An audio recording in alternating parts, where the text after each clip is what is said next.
आप सभी को महालक्ष्मी व्रत की हार्दिक शुभकामनाएं। आप सभी के जीवन में भगवान विष्णु और माता लक्ष्मी की कृपा सदैव बनी रहे, ऐसी मेरी शुभकामनाएं हैं। मैं डॉक्टर मनीषा शर्मा आप सबका हृदय से स्वागत करती हूं। आज के इस वीडियो में मैं आप लोगों के कुछ सवालों के जवाब लेकर आई हूं कि महालक्ष्मी व्रत में कलश स्थापना कब करनी है, डोरा कब बांधना है, व्रत में क्या खाना है, पीरियड्स में व्रत कैसे रखें, अधिक मास था तो क्या पहली बार व्रत कर सकते हैं। इस तरह के अनेक प्रश्न हैं।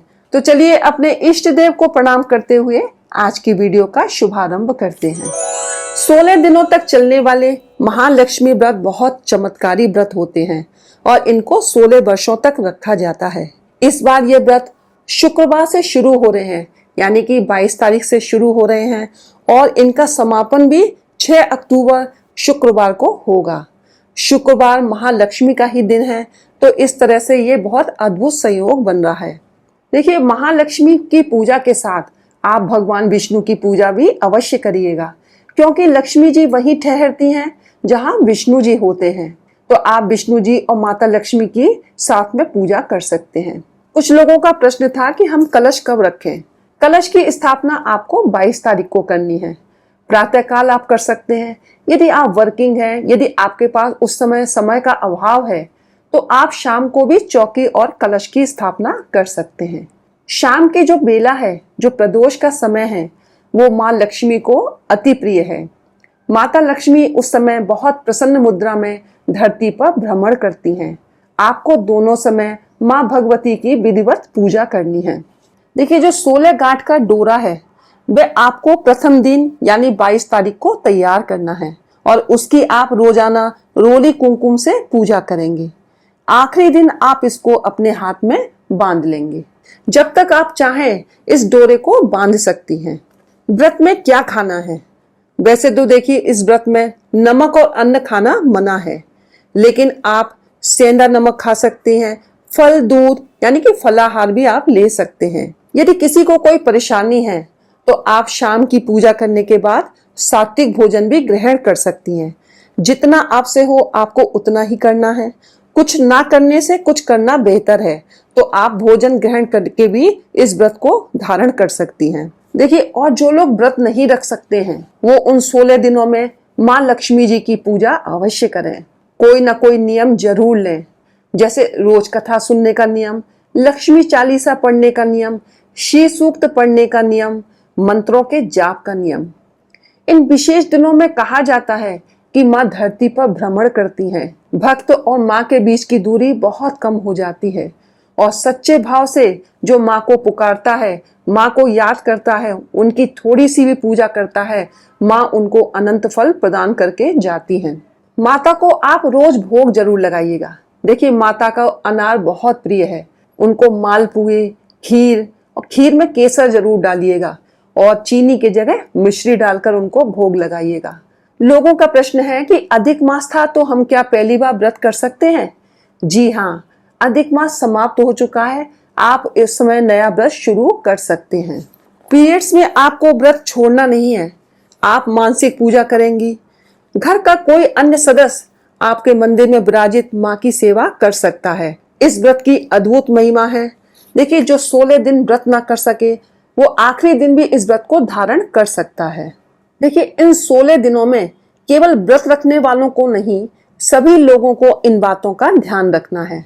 आपको अपने घर में शांति बनाए रखनी है। घर में किसी भी तरह का कोई लड़ाई झगड़ा ना हो। घर में साफ सफाई रखें। सफाई के साथ साथ आपका मन भी शुद्ध हो, आहार शुद्ध हो, शुद्ध व्यवहार हो और विचार भी शुद्ध हो। आपको फटे और काले नीले कपड़े पहनने से बचना है। इन 16 दिनों में आपको झाड़ू का विशेष ध्यान रखना है। 16 दिन आपको अपने घर की पुरानी झाड़ू को नहीं निकालना है। झाड़ू को छिपा कर रखें, जिससे कि उसमें पैर आदि ना लगे। इन दिनों में आपको क्या करना चाहिए? सूर्योदय से पहले उठें। स्नान के जल में हल्दी और गंगा जल डालकर स्नान करें। आप गुलाब जल डालकर भी स्नान कर सकते हैं। स्नान के बाद भगवान सूर्य को आपको अर्घ्य अवश्य प्रदान करना है। स्नान के बाद आपको अपने मुख्य द्वार पर हल्दी मिश्रित जल का छिड़काव करना है। छोटी सी रंगोली बना सकते हैं। अपने मुख्य द्वार पर आप अक्षत और जौ का छिड़काव कर सकते हैं और स्वास्थ्य का चिन्ह अवश्य बनाइएगा। इन 16 दिनों में आपको अपने चेहरे पर प्रसन्नता बनाए रखनी है। 16 दिन तक आप गौ माता को मीठी रोटी खिला सकते हैं, पालक और हरा चारा भी खिला सकते हैं। गाय की सेवा अवश्य करें। ऐसा कहा जाता है कि गाय माता में 33 कोटि देवी देवता निवास करते हैं और गाय को माँ लक्ष्मी का स्वरूप ही माना जाता है, तो आप गाय की सेवा अवश्य करें। माँ लक्ष्मी को 16 की संख्या बहुत प्रिय है, तो आप माँ को 16 कमलगट्टे, 16 जौ के दाने, 16 अक्षत यानी साबुत चावल, 16 इलायची, 16 लौंग के जोड़े आप चढ़ा सकते हैं। 16 दूर्वा चढ़ाएं, 16 कौड़ी चढ़ा सकते हैं। तो इस तरह आप 16 की संख्या में माँ को कुछ भी अर्पित कर सकते हैं। कथा अवश्य सुननी है। कथा सुनते समय आप अपने हाथ में 16 अक्षत के दाने रखकर कथा सुने। 16 दूर्वा भी रख सकते हैं। इन 16 दिनों में दीपदान का विशेष महत्व है। आप कुछ करें या ना करें, दीपदान आपको अवश्य करना है। 5 जगह दीपदान करिएगा।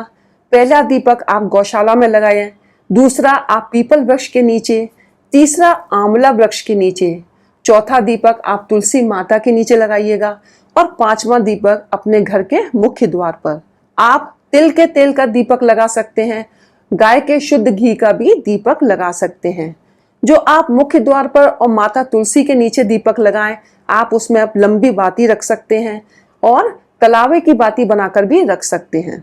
मुझे उम्मीद है कि मैंने आपके सभी सवालों के जवाब दे दिए हैं। यदि आपके मन में अभी भी कोई शंका है, यदि आप किसी समस्या का समाधान चाहती हैं, तो आप प्लीज कमेंट बॉक्स में अपना सवाल लिखिएगा। मैं आपको उसका उत्तर अवश्य दूंगी। तो चलिए आज की वीडियो में बस इतना ही। मिलते हैं अगले वीडियो में कुछ नई जानकारी के साथ। यदि आपको आज की वीडियो मेरी पसंद आई हो तो प्लीज लाइक करें, मेरे चैनल को सब्सक्राइब करें, शेयर करें, बेल आइकन को प्रेस करें ताकि आपको आगे आने वाली वीडियोस का नोटिफिकेशन प्राप्त हो सके। हर हर महादेव, जय भोलेनाथ।